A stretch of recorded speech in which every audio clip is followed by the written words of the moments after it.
Hello, welcome to the show. This is East Tennessee Music Scene on the Rise. We are here with FIDGET Sinners, myself, Scott Thomas, and Bobby Moore right here. As always, he likes to come in and don't say always. make the show better. When I show up. Yeah. We're here to talk to them about their music and where they're going, where they've been, and all things in between.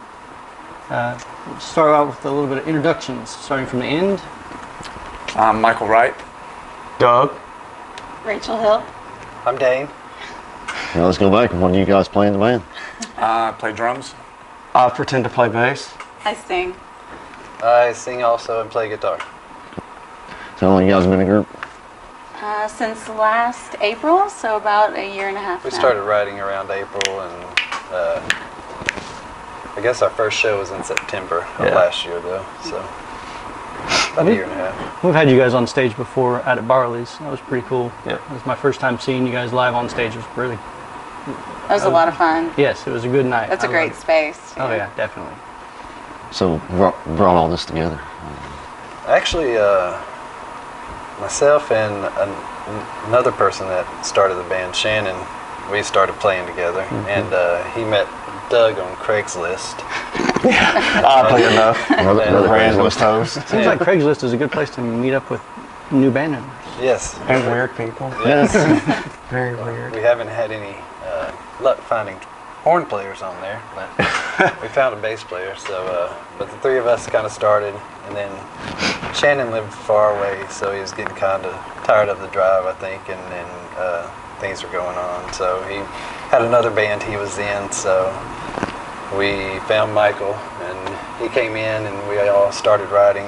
And it was originally just going to be a three-piece. I was going to do the main vocals, but decided that my wife's a good singer, and I asked her if she would join.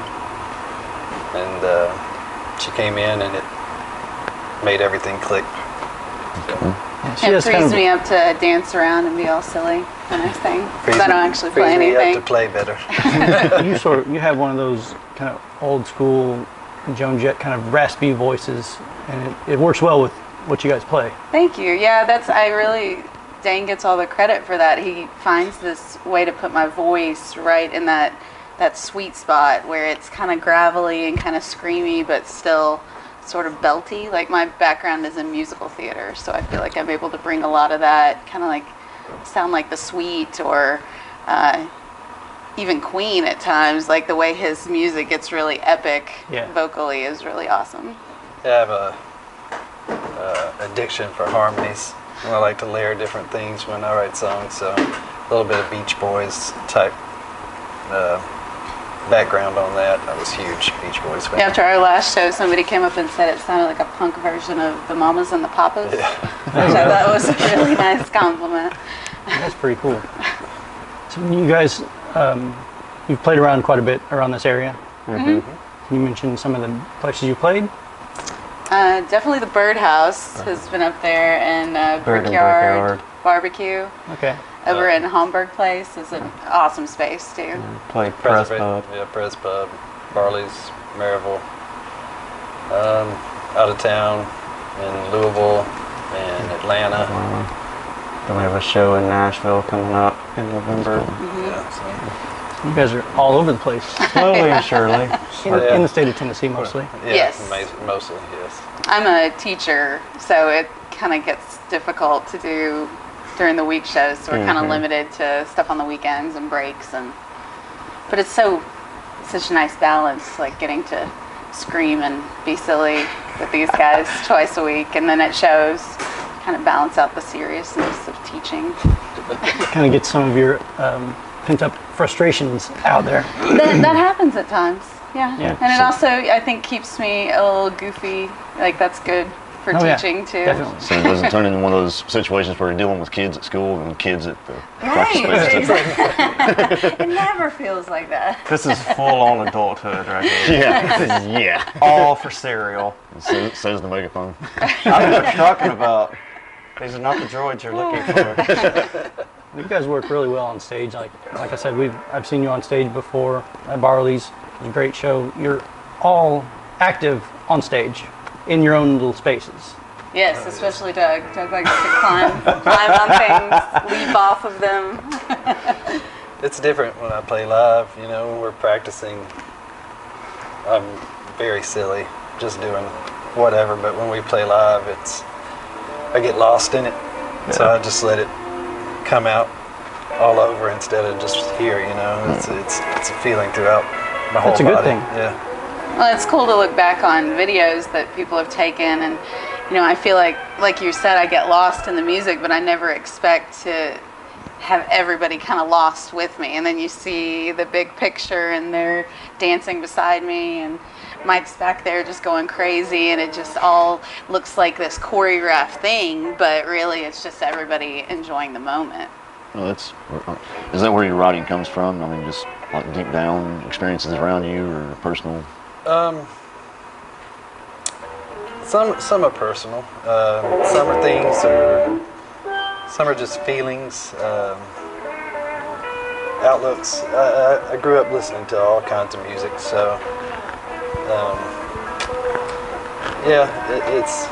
it's hard to pinpoint sometimes where things come from. I mean, I'll wake up in the middle of the night and singing a chorus. And I'll have to run to the living room so I don't wake her up, and we're married, by the way. So You can't tell. I have to run to the living room so I don't wake her up and get my phone and sing real quietly into it, and then the next morning I'll go and revisit it.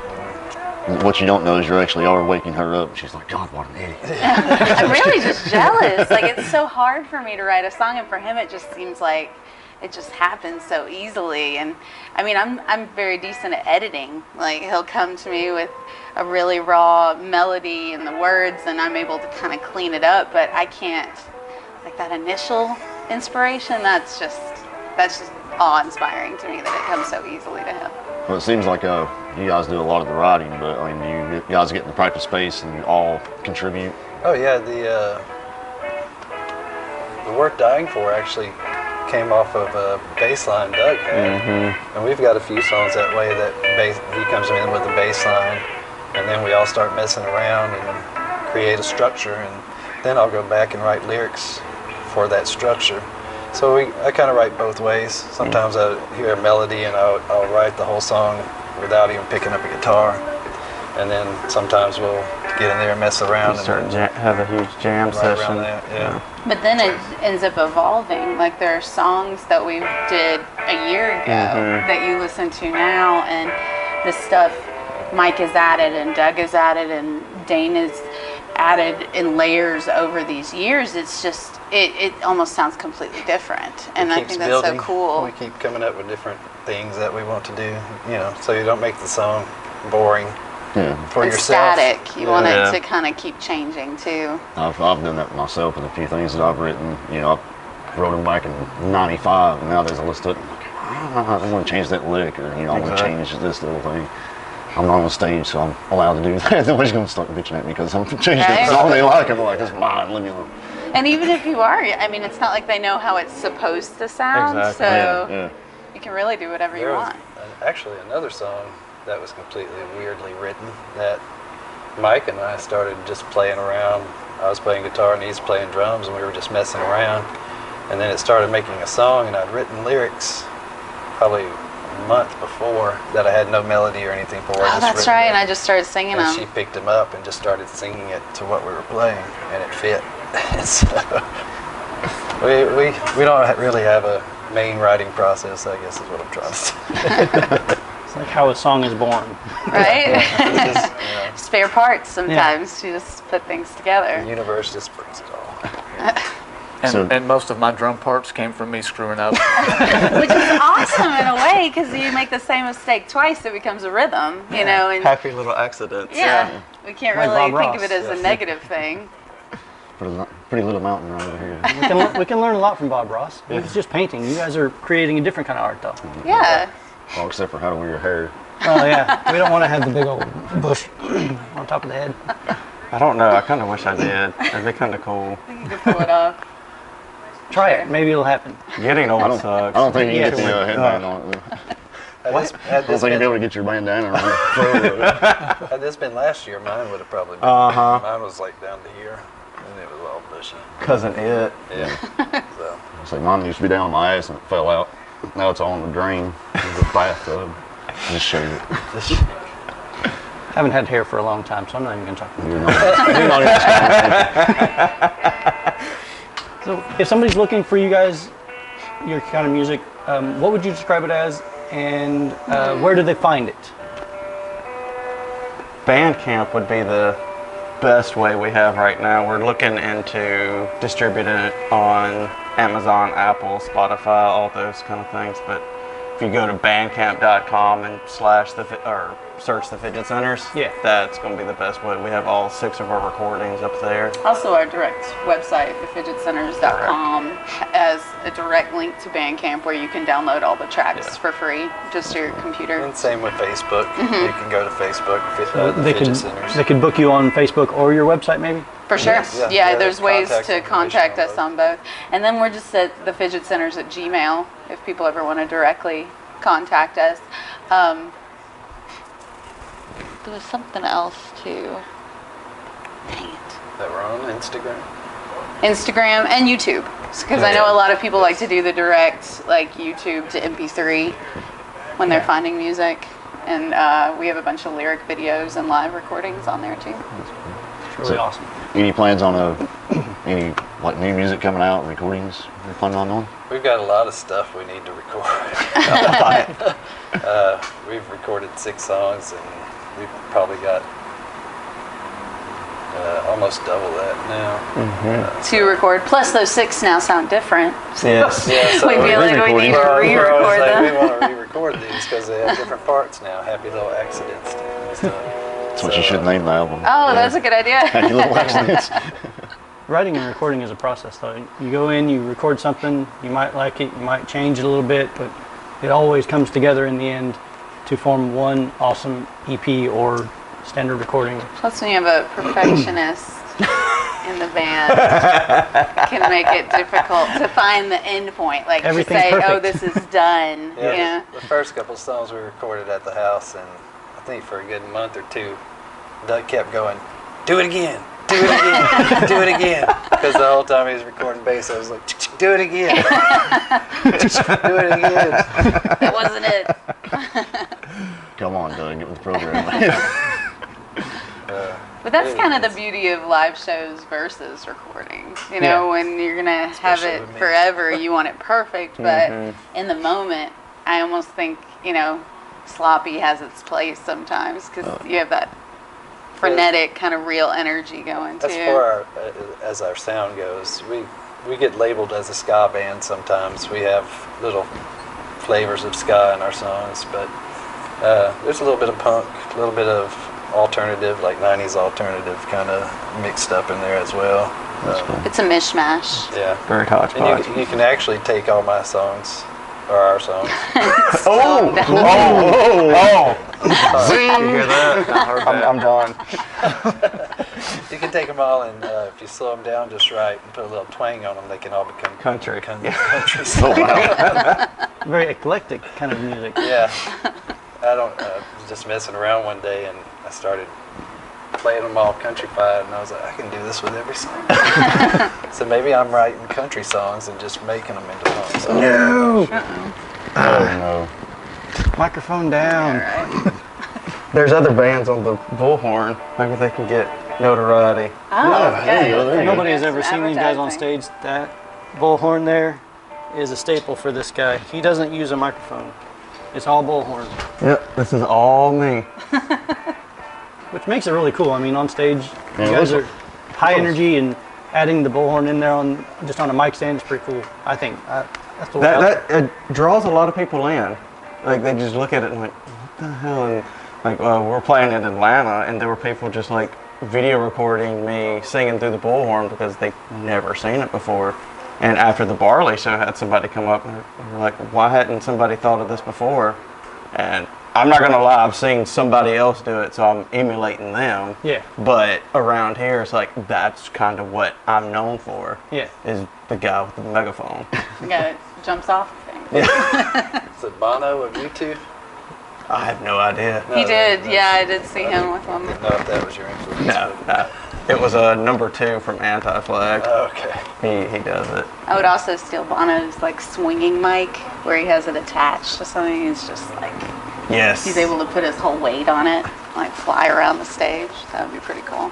And we get Mike one of those, those drum bouncy cages springs. where you can turn him upside down while he's playing God. drums. Little tiny Then I thing. could vomit during a drum solo. That's what you would be known for. The guy who vomits during drum solo. Oh, yeah. If each of you had a specific place in the world or just in the United States to play, maybe let's go for 2 specific ones that you would really love to play, announcing it to everyone. Starting at the end, who would you like to, or where would you like to play? That's tough. This is gonna sound crazy, but they know me real well. I would want to play at the Johnny Cash restaurant in Nashville. Man. Okay. I'm a huge Johnny Cash And fan. not too, got like, the out shirts. there. That So, could- we can make I'm that lucky I happen. didn't wear my shirt today. I've got one exactly like that. Nice. So yeah. Second one. Second one. Oh, a second Waiting on you, one. Mike. Oh man. Well, they I mean, you don't have to. You don't have backup. to do 2. One or I'll just two's do fine. one. I would have to think for a minute. First one that comes to mind would probably be Red Rocks Amphitheater in Colorado near Denver. That would be That's cool. that's pretty badass with the natural acoustics there. God. Next one would probably be Exit In. Like if we were big enough to play there, Exit In Nashville, just because the stage is not much higher than this, but you get so much fan interaction with the whatever act is on stage. Yeah. I've seen several bands there, and I've just gotten like the singers or whatnot. Their crotch is like right here, but I mean, you get so much more interaction with Yeah. the band than you do with like on a bigger stage with a partition board or gate in front of you that you don't have that interaction, and that type of interaction is what I love. Yeah. And that's where we met. Yes, it is. We met there at a MXPX show. They were there with 5 Iron Frenzy. Cool. That's awesome. I would just love to play somewhere outside of America, like just getting to travel to play, I think would be amazing. So kind of piggybacking off of what we talked about earlier, maybe like a nice beach in Australia, There you like go. doing a beach show. But if we kept it local, I would love to play the Tennessee Theater. That space is just That'd so be cool. killer. And we actually saw 311 there once, so I know a rock show could work in that space. Just hopefully everyone wouldn't trash it. Right? Didn't Megadeth play there? Yeah, I saw Oh, they did? Yeah, That's yeah. awesome. I didn't even realize Oh. that. I think Promise was there years ago. That's where I saw Promise. Okay. Yeah. Pretty sure Randall Page was involved with, the old singer for Something Wicked. Yes. Yeah, he was involved with getting Megadeth in. And I don't know how, but That's in very it cool, was. though. Yeah, that's crazy. Yeah, for me it would be somewhere in England to start off. I don't know, Liverpool, Leeds, Maybe halftime at a city show? Manchester. Yeah, Manchester City football fan here. Other than that, if it was somewhere else, I don't know. Rock in Rio in Brazil would kind of, Oh. Rio de Janeiro would kind of be fun. That'd be beachy. I want to go out. I want to see the rest of the world. I want to broaden your horizons. Yes. As a broad statement, we'd like to get these guys out as far as we can get them around the world. So check them out. Look for them anywhere you can see them. As I always like to say, the marquees on the outside of the buildings, the signs. Check for their names. Yes. Come in, watch them, enjoy the show. And we actually Hi. have a killer show coming up this next weekend that I just wanted to make sure and mention because it's kind of become my little baby. Like it's combining my teacher world and my rock world. We're doing a benefit show to try to get more high interest books in local classrooms. So this is coming Saturday at the Brickyard on October 19th from 5 to midnight. We're going to have all these bands, and if people bring used music gear of any kind, working or not working, we're going to donate it to McKay's for book credit, Awesome. and then distribute that to local teachers. That's awesome. Yeah. We So you can promote reading and rocking at the same time. We love those charity shows. Right? Love them. Those have been some of our best ones, I think, are those charity shows that we've gotten to do. Yeah, we play better when we're not getting paid. It's really cool. So you play well all the time. it's really cool to see bands out there that are willing to do charity shows and willing to put themselves out there for the benefit of others. I mean, you want to always benefit yourselves because you are artists. You need to get the compensation for your art form and your craft. But when you're willing to go out there and put yourself out for the good of others, it makes it even better. I mean, for me, I appreciate that. For me, it's just playing. I mean, I wouldn't care if we ever made big money if somebody enjoys the show and talks to us afterwards, or we, you know, just having fans interact and stuff, and or just somebody enjoying the music. That's payment enough for me. Now, you were talking about the open area for people to come up to you. Yeah. I'm guessing you wouldn't want to play like the Roadhouse kind of show where you have chain link fence all around you, bottles flying. I'd love that. Man, that was You could climb up it. I was gonna, yeah, he'd be headed for the fence. We've talked about different ways you can get in contact with the band. And is there anything else that you'd like to put out there so people can kind of come in contact with you or reach you and get you out there to the world? Main way, just Facebook or thefidgetsinners.com or thefidgetsinners@gmail.com. Yeah. And we will get all this listed somewhere wherever the editor decides to put it here. Maybe down here, maybe a little scrolling down to the bottom with the information section. Probably want to put it right there. we can have a the more you know. Oh, yeah. Each one The of our rainbow. heads. Yes. Better be small if it's going in. It's been really cool talking to you guys. I love your music. Looking forward to seeing you out again. And we just want to see you out everywhere Yes. as much as possible. Thank you both for having us here. Thank you guys Yes, for thank showing you. up. This has been East Tennessee Music Scene on the Rise. Scott Thomas, Bobby Moore, Fidget Sinners. Check them out. Go find them. Put them on stage. Thank you. Yes.